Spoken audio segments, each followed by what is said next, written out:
Guys, mayong hapon. Ayan ka.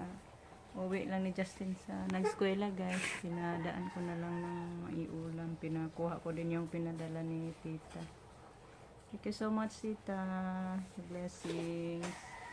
More blessings pa na dumating sa buhay niyo tita. Yan si Justin muna yung magluto guys. Maiulam natin sa hapunan. Guys, tayo hapunan guys. Double purpose. Sabaw, adobo. Ay, minudo.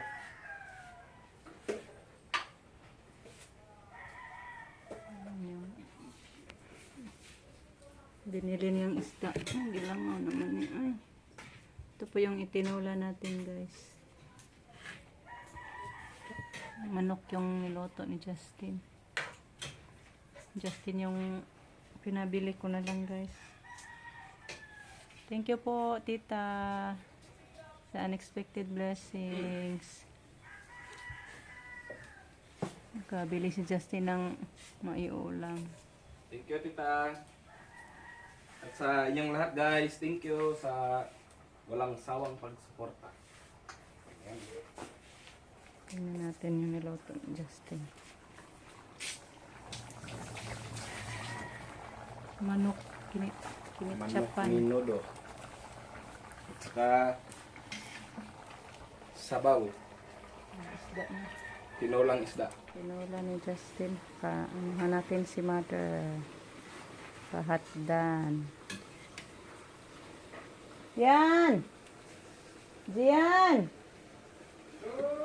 Ipahatod sa rin kang mama ko. Okay, mga unat ta. Mukha unat ta Ay, magkuhan guys. sa kang lola be. Hauna nito kay magkuhan ko ano. Sugba. Ano ko tong ano guys.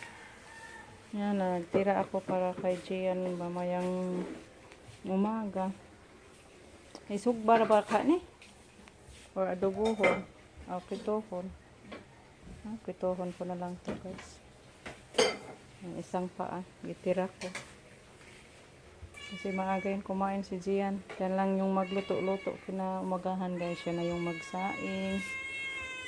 Magluto ng itlog. Pero ngayon lutuan natin siya nito para handa na bukas yung pang-ulam niya.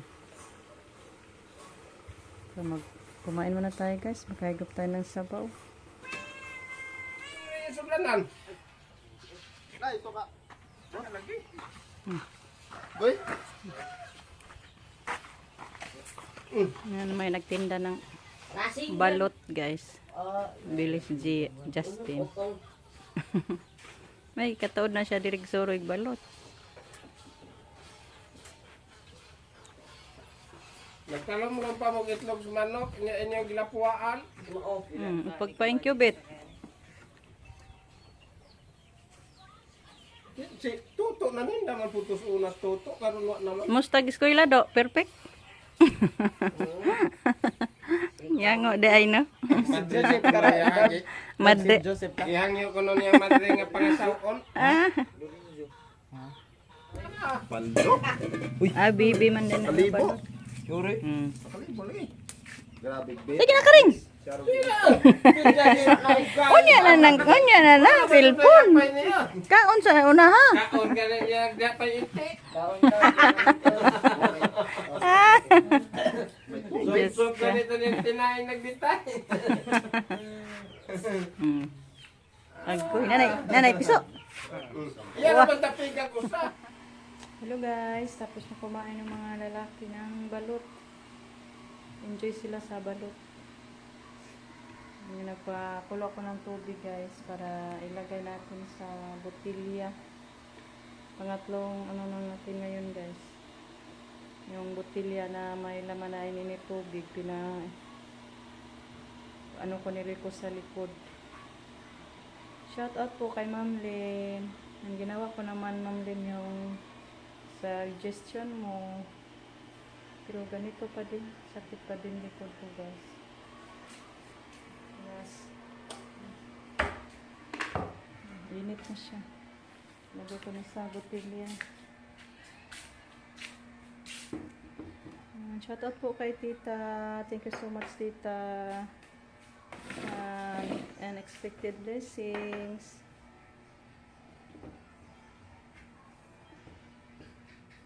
Bukas kung hindi pa rin mawala yung sakit ng likod ko, guys, punta ako doon sa ano na, sa doktor balik. Sabi ni tita mag ano daw ako, magpa x-ray. So hoping Lord na gumaling na. Palaging ano yung likod ko, guys.